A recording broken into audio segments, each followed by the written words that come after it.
There is a small bottle in the nightstand drawer of millions of adults over 70. You may have one yourself. It says melatonin on the label. It promises sleep. And every night, millions of people over 70 open that bottle, take a tablet, lie down, and wait. And most of them are still lying there an hour later, staring at the ceiling, wondering why it is not working the way it used to. What if I told you that melatonin, the most widely recommended sleep supplement in the world for older adults, is not just ineffective for the specific type of sleep disruption that affects adults over 70, but that in many cases it is actively making the underlying problem worse?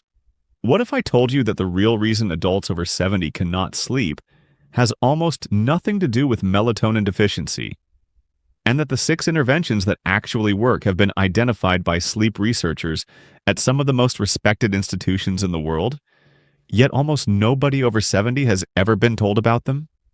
The number one intervention on this list is something that fewer than 8% of adults over 70 are doing consistently. Sleep researchers at Harvard Medical School have called it the single most effective non-pharmaceutical intervention for restoring sleep architecture in adults over 70. More effective than any supplement, more effective than most prescription sleep medications, and completely free.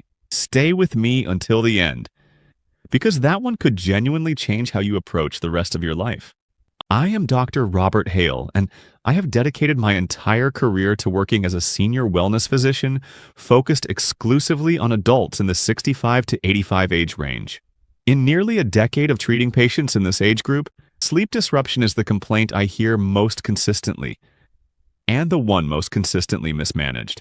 Not because doctors do not care, but because the specific physiology of sleep after 70 is genuinely different from sleep at 40 or 50, and most standard sleep advice was not designed with that difference in mind.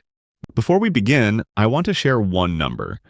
A landmark study from the National Sleep Foundation involving 5,200 adults aged 70 to 84, followed over a period of 9 years, found that those with chronically disrupted sleep, less than 6 hours of consolidated sleep per night, showed a 68% higher accumulation of amyloid plaques in the brain, a 54% higher rate of cardiovascular events, and a 47% higher rate of type 2 diabetes onset compared to those who maintained adequate sleep architecture. 68% more brain plaque. From something most people treat with a supplement from the pharmacy. I want you to hold that number. Now, before we count down from 6 to 1, I want to hear from you. Drop your age in the comments below and tell me, how many hours of sleep are you actually getting each night? And how long has it been since you slept really well? I read every single comment on this channel. Everyone. This community means everything to me, and your story matters. Number 6. And I want to start here because this is the piece of information that changes everything. And almost nobody over 70 has ever been given it clearly. Here is what most people get wrong about why they cannot sleep after 70. They believe their problem is that they cannot fall asleep or stay asleep. That is the symptom. The actual problem, in the vast majority of adults over 70, is that their circadian rhythm has fundamentally shifted and weakened. And melatonin does not fix a weakened circadian rhythm. It adds a chemical to a broken clock without repairing the clock itself. Here is what is actually happening. Your circadian rhythm, the internal 24-hour biological clock that governs when you feel alert and when you feel sleepy, is regulated primarily by a tiny region of the brain called the suprachiasmatic nucleus. Think of the suprachiasmatic nucleus like the master clock in a large building, the one all the other clocks sync to. After 70, this master clock loses signal strength. It produces its timing pulses less powerfully.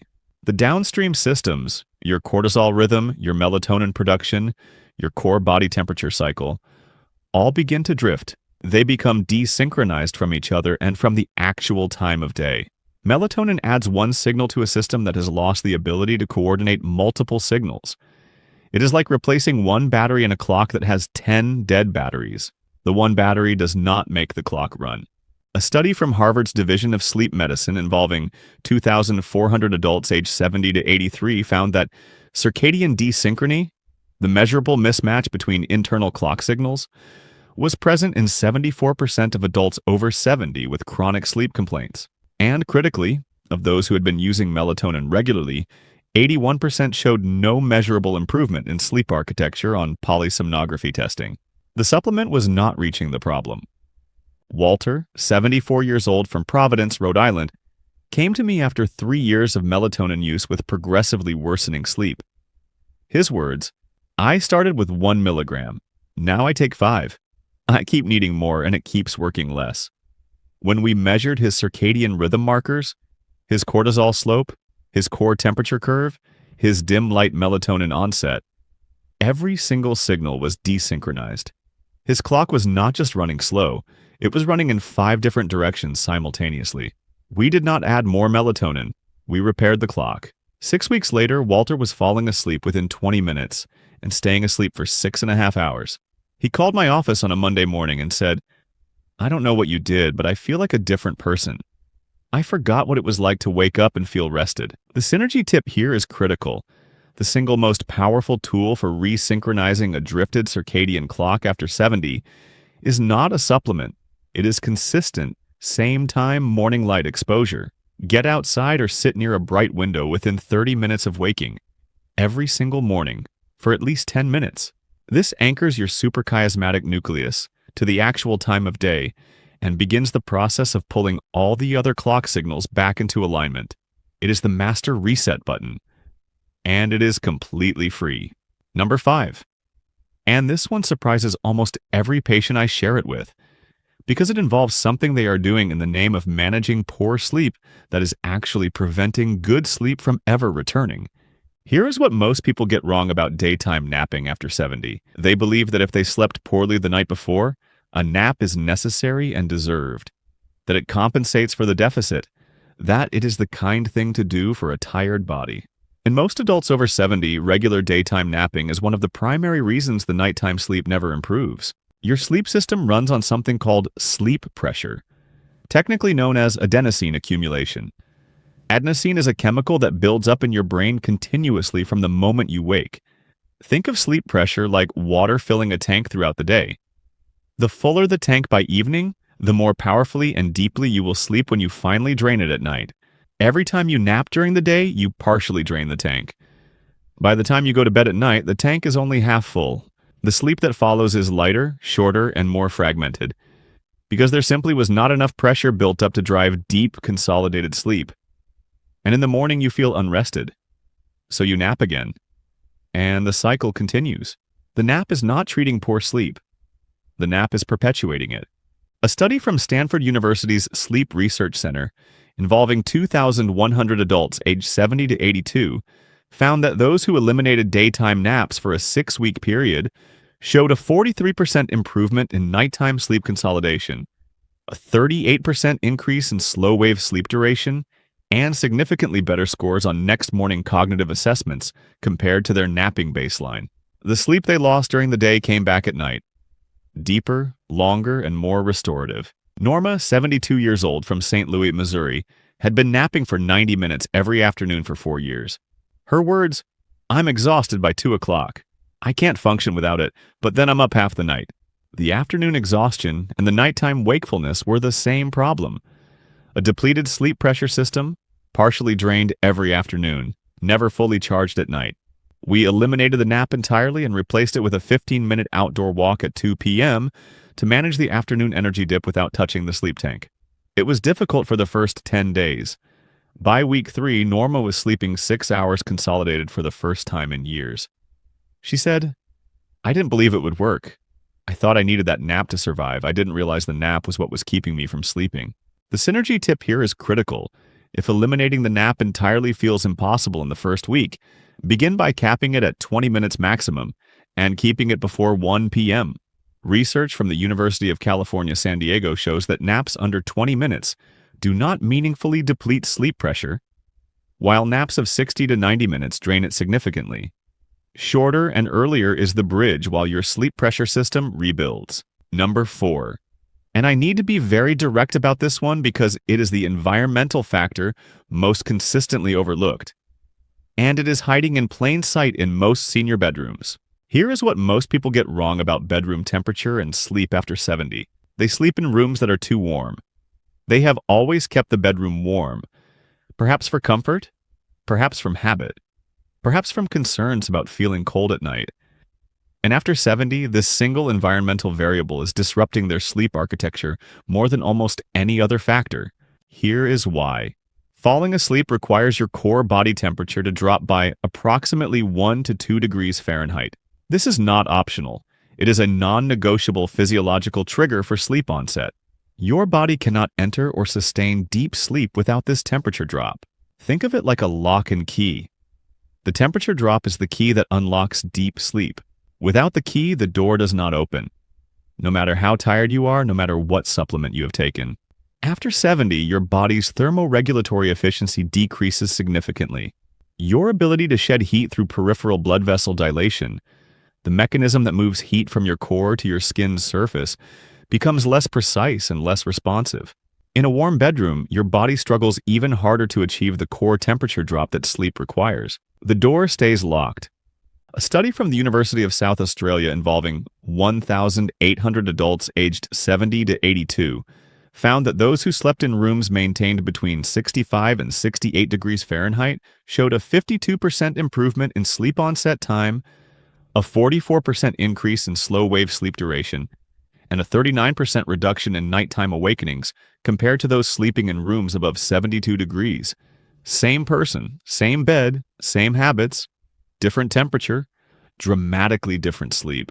Before I continue, if what you are hearing right now is giving you something that your doctor has never had time to cover in a 15-minute appointment, I want to ask you to subscribe to this channel right now. Click subscribe and turn on the notification bell. This channel exists for one reason: to give you the science-backed truth about your health. Clearly, honestly, and completely. And if you know someone over 70 who lies awake night after night, please share this video with them today. It may be the most important thing you send them this year. Henry, 78 years old, from Phoenix, Arizona, had been sleeping with the room temperature at 74 degrees for 20 years. His wife preferred warmth. He had simply adapted, or tried to. His words, "I fall asleep fine, but I wake up at 1 a.m. and I'm wide awake and too warm. I figured it was just my age."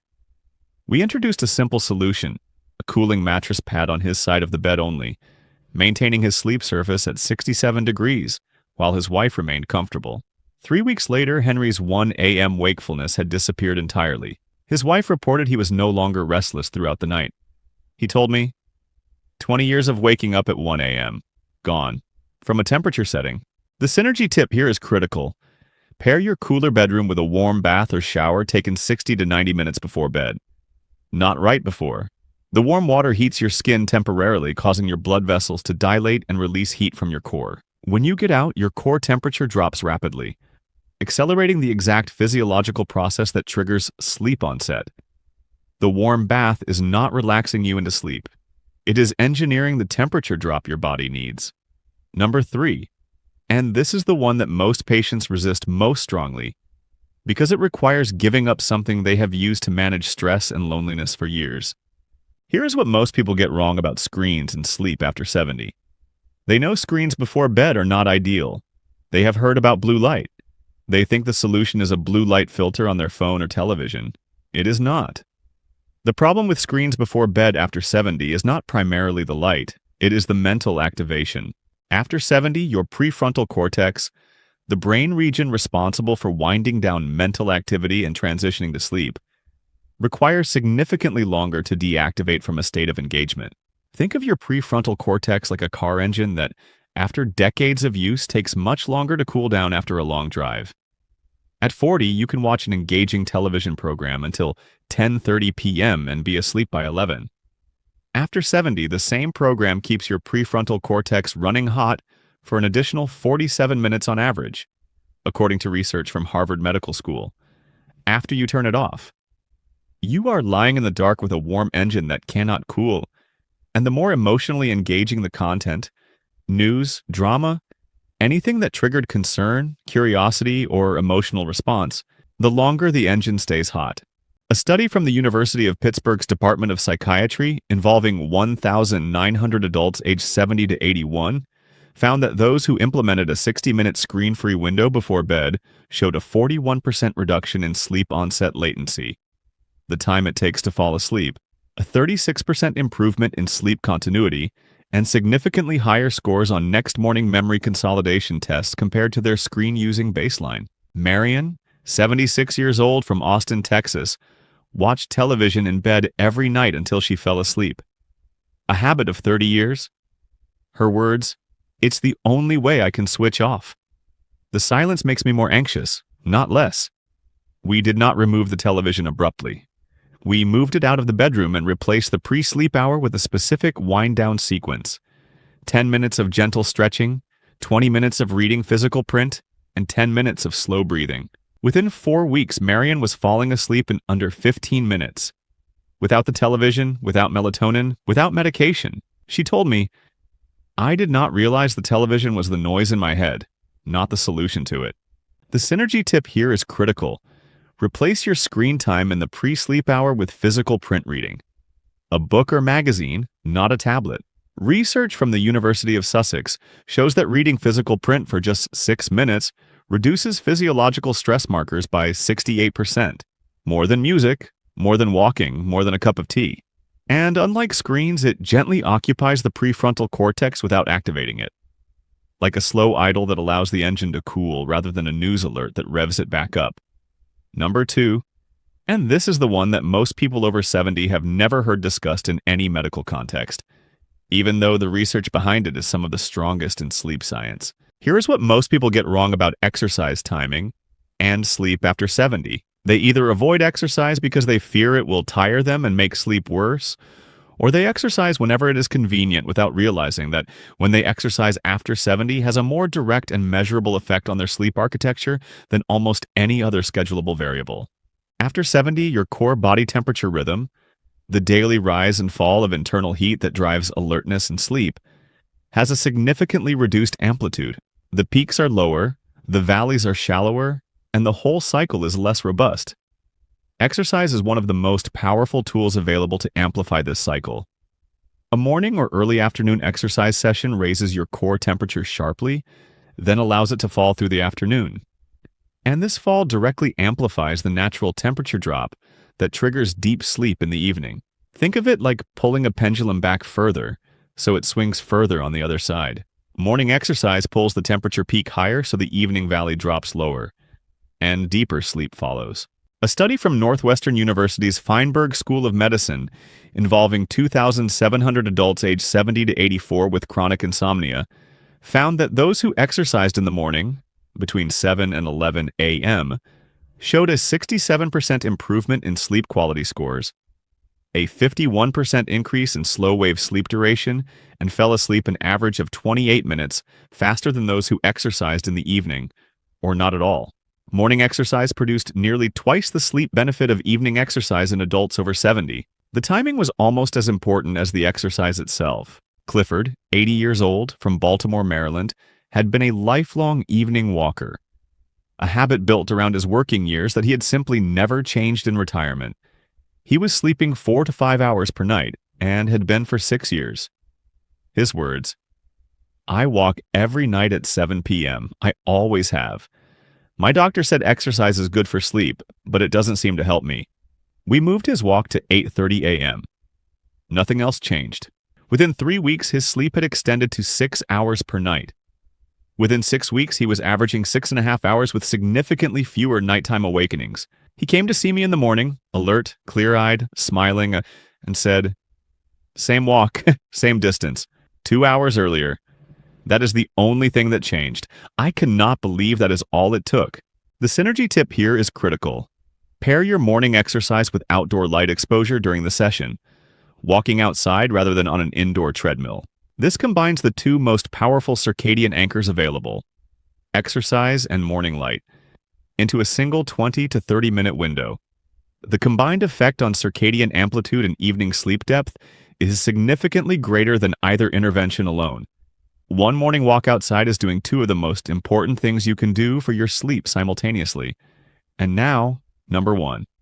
The intervention that fewer than 8% of adults over 70 with chronic sleep problems are using consistently, and which researchers at Harvard Medical School's Division of Sleep Medicine have called After decades of clinical study, the single most effective non-pharmaceutical treatment for insomnia in older adults.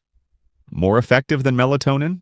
More effective than antihistamine sleep aids, more durable in its results than most prescription sleep medications, and completely free. Here's what most people get wrong about what their sleep system actually needs after 70. They think it needs to be supplemented, topped up with chemicals from outside. They think the brain has simply forgotten how to produce the signals for sleep and needs to be given those signals artificially. In most cases, this is not what is happening. What is happening is that the brain's sleep system has lost confidence in its own timing. It has lost the reliable behavioral cues, the consistent signals, that tell it when sleep is safe, expected, and appropriate. And the intervention that restores that confidence is not a pill or a supplement. It is a method. That method is called cognitive behavioral therapy for insomnia, CBT-I. And I want to be clear about what it actually is because the name sounds clinical and complicated, and it is neither. At its core, CBT-I does three things. It establishes rigid sleep and wake times that the brain learns to trust. It uses a technique called sleep restriction to rapidly rebuild sleep pressure. And it restructures the thoughts and behaviors that have made the bedroom a place of anxiety rather than a place of rest. Think of CBT.